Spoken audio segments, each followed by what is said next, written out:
Olá, meus colegas, estamos de volta aí na nossa segunda parte aí da nossa aula de hoje, tá? Para complementar, porque o tempo não dá para formatar todo o vídeo. Então, estamos de volta aí, como a gente combinou na aula passada, na primeira parte, vamos para a página 183, está aí, tá aí na tela de vocês também, está aqui na minha tela, está no livro. Espero que vocês estejam com o livro também, para qualquer coisa se auxilia no livro, ok? Então, vamos lá, é, verificar aí o que traça a página 183, que é a continuidade da página 182, quando a gente terminou analisando aí a questão da Guerra dos Seis Dias e depois a Guerra do Yangpu. Tá?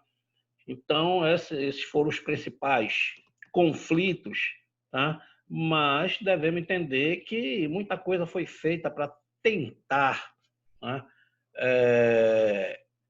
Cessar esses conflitos e chegar a uma paz, o que é muito difícil, porém, é tentado até hoje, ok?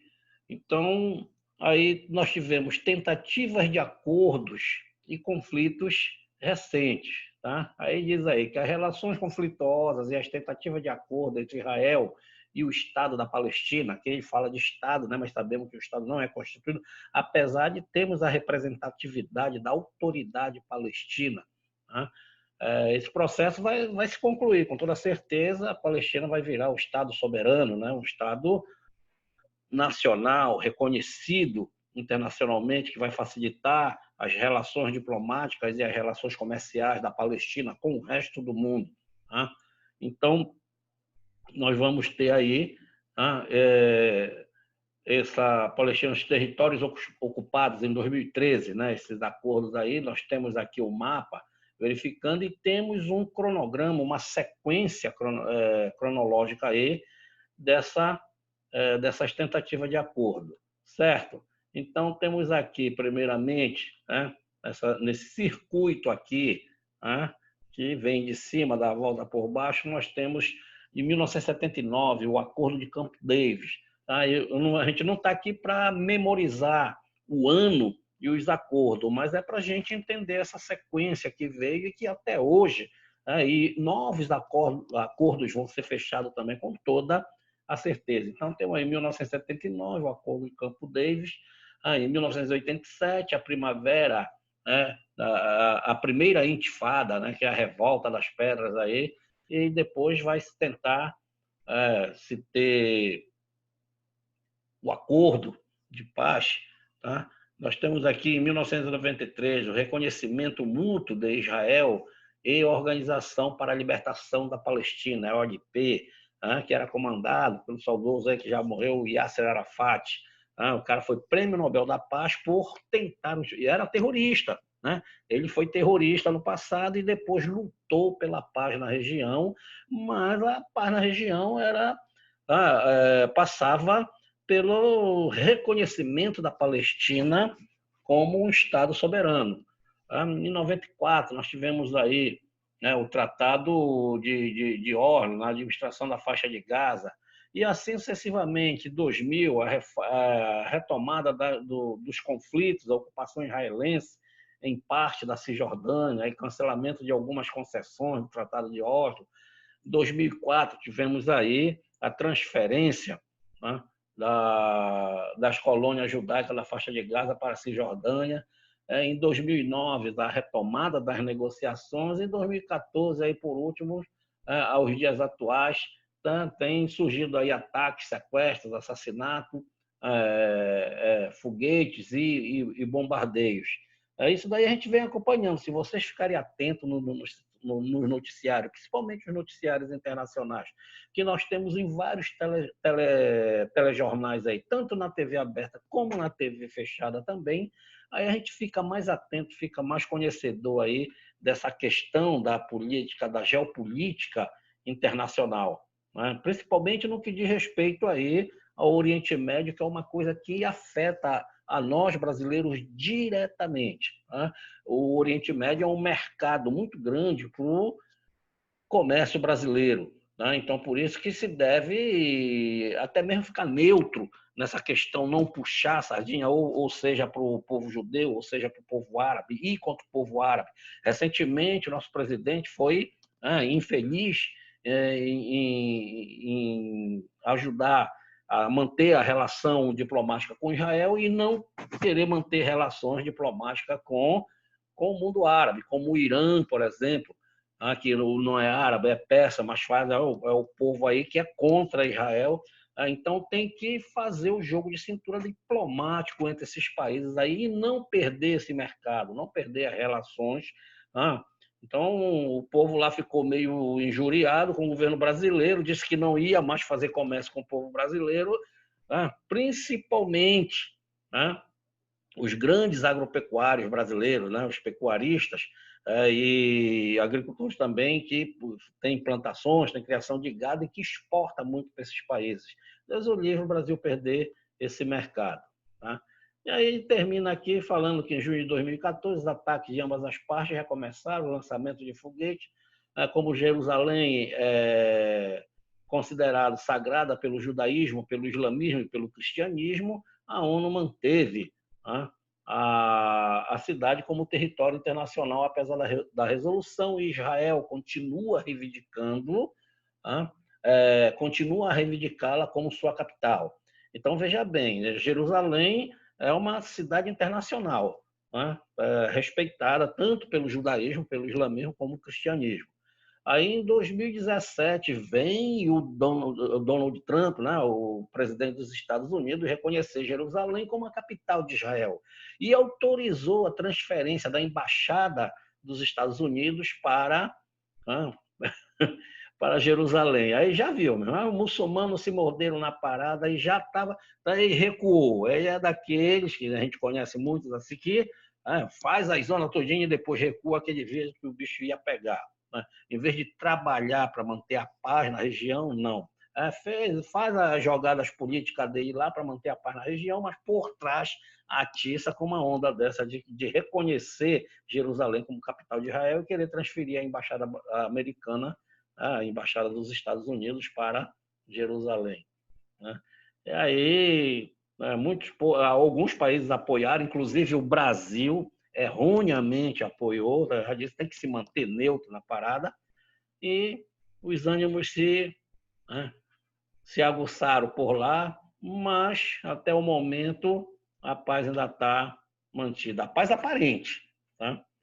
Então é isso daí que trata, fecha aí a relação da questão do Oriente Médio. Então vamos aí para a página 184. A página 184 vai falar aí da Primavera Árabe. Isso é a título de conhecimento. Então, o que é que diz aí? Ele vai falar de movimentos políticos e reivindicações contra os governos autoritários do mundo árabe, a maioria de muçulmanos. Então, nós vamos ter aí o que foi chamado de Primavera Árabe, não está relacionado. Foi no período da primavera que ascendeu essa vontade, essas reivindicações de vários povos, de vários países árabes aí, contra os governos autoritários. Então, ele diz logo aqui, para a gente entender, o mundo árabe, região formada por países do norte da África, do Oriente Médio, marcada pela predominância da religião islâmica e por aspecto de cultura árabe, como o idioma. Mas muitos países aí do mundo árabe são coordenados, dirigidos politicamente por ditadores, e ainda tem até hoje, mas alguns aí caíram. O que é que ele diz aí? Que a Primavera Árabe é o nome que recebeu o conjunto de protestos ocorrido principalmente no ano de 2011 em alguns países do mundo árabe, que ameaçaram ditaduras e derrubaram governos autoritários como da Tunísia, da Líbia, do Egito, no poder há décadas.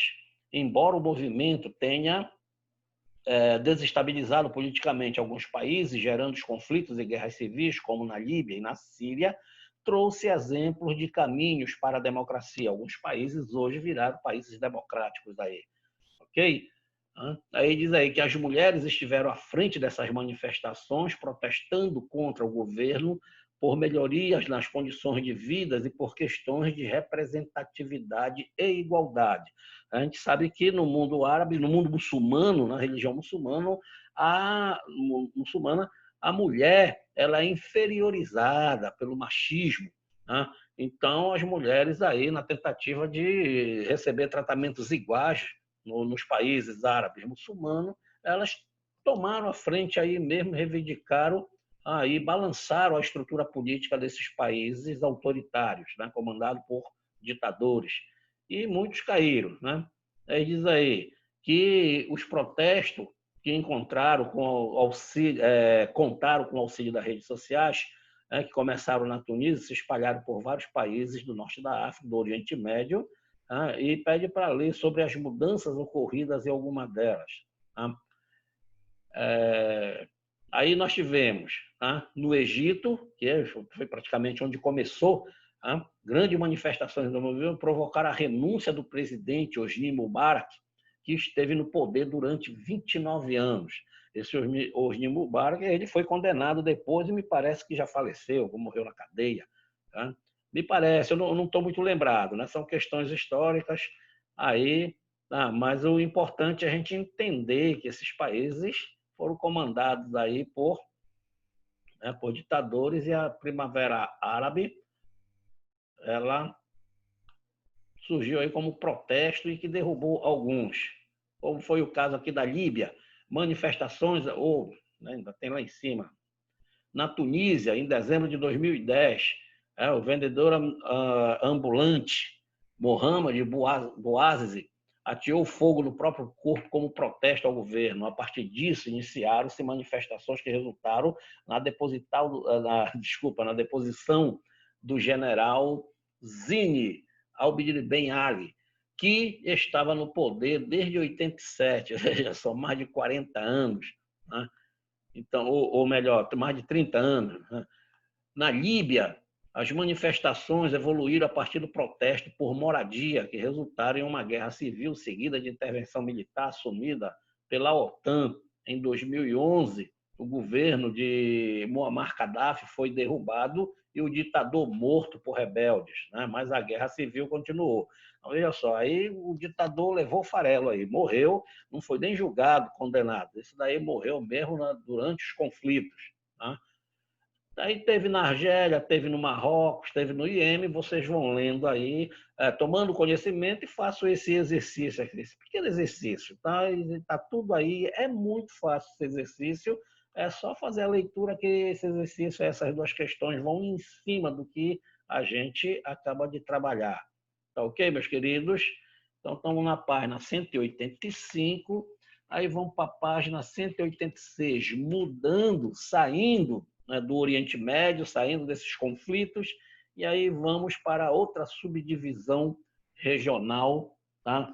Do continente asiático. Só que a página 186, a continuidade dela lá na frente, eu tomei um tempo aí para colocá-la na posição, e está aqui a página 186. Vamos lá ver o que é que ela trata. Ela vem tratar da Ásia Setentrional. Se não me falha a memória, ficou cortado aí a página, quase ao meio, né? Ficou faltando o início. Mas você tem o livro, tem a página 186 aí, a gente já começa a trabalhar a Ásia Setentrional, como está aqui. O mapa, a gente faz a leitura do mapa, é a mesma coisa que fazer a leitura do contexto lá. Então, a Ásia Setentrional ela se resume praticamente à Rússia, que ela está lá no extremo norte do continente asiático. Lembra? Setentrional é região norte, meridional, região sul. Então, se a gente está falando de Ásia Setentrional, é a mesma coisa que está falando a Ásia do Norte, ou norte da Ásia. E quem está ao norte, na Ásia, no extremo norte, é a Rússia. Né? Então, a Rússia aí, ela tem, tá? Ela faz parte aí da... Aí já pinta o exercício aqui, pede para citar as saídas em cada direção que a Rússia, incluindo a parte europeia, tem para os mares e oceanos. Aqui para o extremo oriente tem o Oceano Pacífico, para o extremo norte tem O Oceano Glacial Ártico, que passa alguns meses do ano aí congelado, no inverno rigoroso. Aqui na Rússia Europeia nós temos o Mar de Barents, tá? E aqui, tá, para o Sudeste, nós temos o Mar Negro, né? Ainda temos o Mar Cáspio aqui, ok? Tá? Muito fácil esse exercício. Então, a gente passa aí, vamos para a página 187. Vamos estudar aí a questão da população da Ásia Setentrional. Tá? Então, vamos lá ver o que é qual é a informação que vem nos colocando aí o autor, tá, nessa sua obra. Ele diz aí que a população da Rússia era estimada em 143 milhões de habitantes em 2017. O idioma oficial é o russo, mas outras línguas são faladas, havendo grande diversidade cultural, étnica, e pede para observar o gráfico. Tá? Então, o gráfico, em forma de disco aí, ele vem falando, Rússia, os grupos étnicos, 80% da população são russos. Tá? E aí 13% da população são de várias espécies, várias etnias aí. Tá? E em azul nós temos 4% aí são de tártaros. Tá? Ucranianos são 2%. Né? Os chuvaques, ou chuvaques, como queiram, tá? Ou chovaques, a língua deles é bem diferente aí da nossa e até mesmo do inglês, do espanhol. Então, nós temos aqui 1% deles, enquanto nós temos 13% de outros grupos, que são cerca de 100. Então, são mais de 100 etnias na Rússia. Então, é uma diversidade aí, linguística, cultural, que nós temos na Rússia. Então, o que ele diz aí? Aí já vem um outro segundo exercício, que é uma segunda questão, né? Que grupo étnico constitui a população da Rússia? Qual deles é o maior número? Já acabamos de ver isso aí, o gráfico mostrou para a gente, você responde aí essa questão. Ok? E aí fala, a religião com maior número de adeptos na Rússia é o cristianismo, tá? Destacando-se também o islamismo e o judaísmo. Mais de 40% da população não segue uma religião. É a herança do período socialista, quando a população era oficialmente ateia. Tá? Nas últimas décadas, aumentou o número de adeptos de religiões com o crescimento do islamismo. Apesar da grande população absoluta, a densidade demográfica da Rússia é baixa, aproximadamente 9 habitantes por quilômetro quadrado. Então, a Rússia é muito grande, um território muito grande, consta um território rochoso, tem áreas aí que é verdadeiro deserto, lá no norte, no extremo norte da Rússia, aí da parte asiática, como a parte europeia também, é a região da Sibéria, com inverno muito rigoroso, a região é muito fria, já é uma região polar, cortada pelo ciclo polar ártico, e aí tem a população, é muito rara aí. Então, corta praticamente a média, de aproximadamente 9 habitantes por quilômetro quadrado na Rússia como um todo.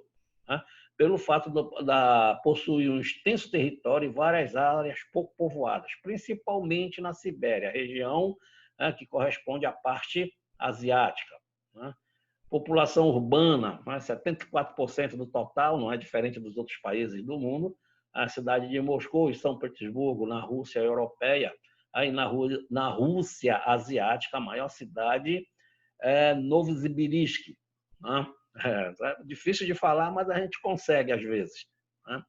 Temos mais informações aí. Crescimento demográfico tem sido negativo, ou seja, a população não cresce, ela até diminui, 0,1, com baixa de taxa de fecundidade, de um filho, 1,7, ou seja, menos de 2 filhos por mulher, e a expectativa de vida de 70 anos. Estimativas apontam que a população russa poderá ser reduzida a 100 milhões de habitantes até 2050. Isso é uma perspectiva. A diminuição da população preocupa as autoridades, principalmente em relação à posição da mão de obra.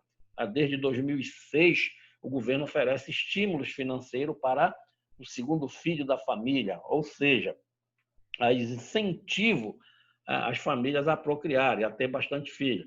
O incentivo à imigração também, com as facilidades da entrada de trabalhadores especializados, quem tem mão de obra especializada para trabalhar nas atividades econômicas aí da parte da Rússia asiática. Outro fator que influencia a redução da população russa é o aumento da taxa de mortalidade. principalmente de homens em idade reprodutiva, em decorrência, muitas vezes, do alcoolismo. Né? São muito adeptos aí à vodka. Então, o alcoolismo é muito grande nessa parte da Rússia aí, até mesmo por causa do frio. Aí, para espantar o frio, toma lá, pega uns cachimblemas lá, tá? E aí gera acidente de trânsito e outros fatores. Tá? Fica a dica aí de livros, de filme para vocês, né? Idade reprodutiva é a faixa de idade em qual geral é possível gerar um filho, né? É muito fácil de entender. Ok? Então, essas são as informações aí da página 187. Aí a gente caminha para a página, deixa eu me concentrar aqui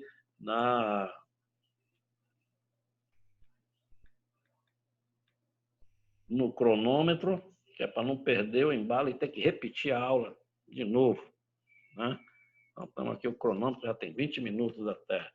Então, vamos lá. A gente vai até onde chegar. Então, temos atividades econômicas. Ora, a principal atividade econômica, né, nós temos aonde pode ter, nós vamos ter aí a agropecuária, principalmente a agricultura. A Rússia é grande importadora de carne, inclusive do Brasil, mas se destaca aí a vista aérea, né, na mina de carvão. Então, a mineração é muito grande aí. Nós temos um país rochoso, essa parte da Rússia, algumas regiões aí montanhosas, rochosas. A montanha é composta de rocha, a rocha é composta de minérios. Alguns minérios têm viabilidade econômica, então a atividade mineradora ela se faz presente aí. É o que vocês vão ler aqui. Então, o que ele diz aí? Vamos ampliar para ter uma visão melhor. Então, ele diz aí que alguma das maiores agriculturas do mundo, a Rússia destaca-se na produção do trigo, do milho, do centeio, beterraba, aveia, cevada, girassol e algodão, especialmente na parte europeia. Na pecuária, destaca-se o rebanho bovino e ovino, isso lá na parte europeia. Extensas áreas da Sibéria, lembro-se, né, do Planalto, da planície central russa, onde tem planície, é propício aí para o desenvolvimento da agricultura, pelo clima da Rússia, principalmente as proximidades aí do coisa. Esse tipo de produtos aqui são todos característicos de região que faz frio. Então, é o clima temperado, regiões próximas aí ao Círculo Polar. Então, nós temos aí o clima temperado, nós vamos ter essas atividades. Extensas áreas da Sibéria, o solo é coberto por uma camada de gelo e grande parte do ano dificultando a prática agrícola, enquanto a pecuária ocorre o pastoreio nômade, fugindo do excesso do frio. O destaque econômico é o extrativismo vegetal e mineral. Os planícies da Sibéria fazem da Rússia um dos líderes mundial da produção de carvão, petróleo e gás natural. São minérios. Também há importância jazidas de minério de ferro na região e dos montes Urais. A Rússia herdou grande parte da indústria da extinta União Soviética. Na porção ocidental do país, destacam fábricas de eletrodomésticos, máquinas industriais. A porção ocidental, que é a Rússia europeia, destaque-se com as indústrias aí, ok? Então, nós temos essas informações aí com relação à economia. Aqui nós vamos ter mudanças de perspectivas. É o que processo de transição que a Rússia passa até hoje, apesar de já estar aí com seus 30 anos, ou 30 anos, saindo do socialismo, de uma economia socialista para uma economia de livre mercado, capitalista. E aí, o que é que ele diz aí? Mudança de perspectiva. Com o fim da União Soviética, do período socialista, a economia russa passou por um longo processo de reestruturação com subsídios do sistema socialista pelo capitalista. No socialismo, nós temos aquela característica que a gente já conhece. O Estado controlava o meio de produção da economia, não havia concorrência entre as empresas, os investimentos nas indústrias de base de armamento e tecnologia especial, em detrimento ao investimento na indústria de bem de consumo. Então, nós tínhamos aí aquela indústria pesada, e a tecnologia era voltada para a indústria bélica, a indústria que serve ao exército, à marinha, à aeronáutica. As relações comerciais entre os países do bloco socialista, ou seja, não era aberto para o mundo todo, né? Na transição para o capitalismo ganharam destaque. As relações comerciais entre os países do bloco, investimentos, sobretudo os estrangeiros, a modernização do parque industrial, nessa transição, propriedade, começa a ter a propriedade privada, a busca pelo lucro na economia, tudo isso aí virou um país capitalista, começou, com o passar do tempo, aí, no decorrer do contexto histórico, a tomar o aspecto de país capitalista. Ok? Aqui nós temos a população da página.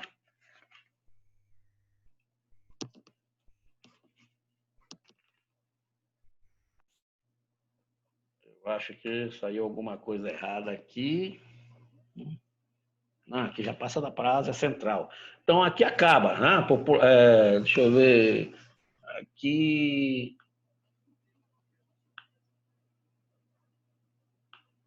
Aqui já é informação da Ásia Central. Isso daqui sobrou, né? Então, parece que essa já é uma outra subdivisão regional. Então, a gente está trabalhando aqui o Oriente Médio e a gente acabou de trabalhar a Ásia Setentrional.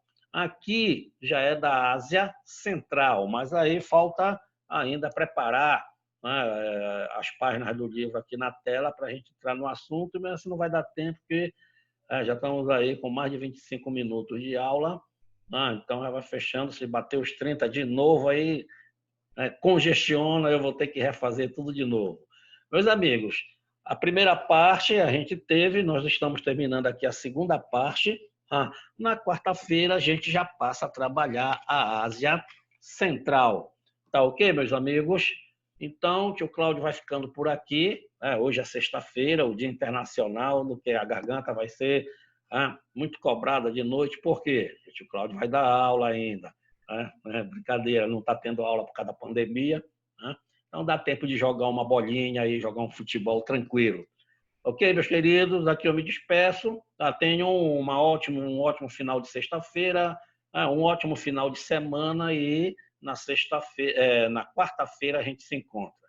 Tá ok? Vou ficando por aqui. Bye bye para todos.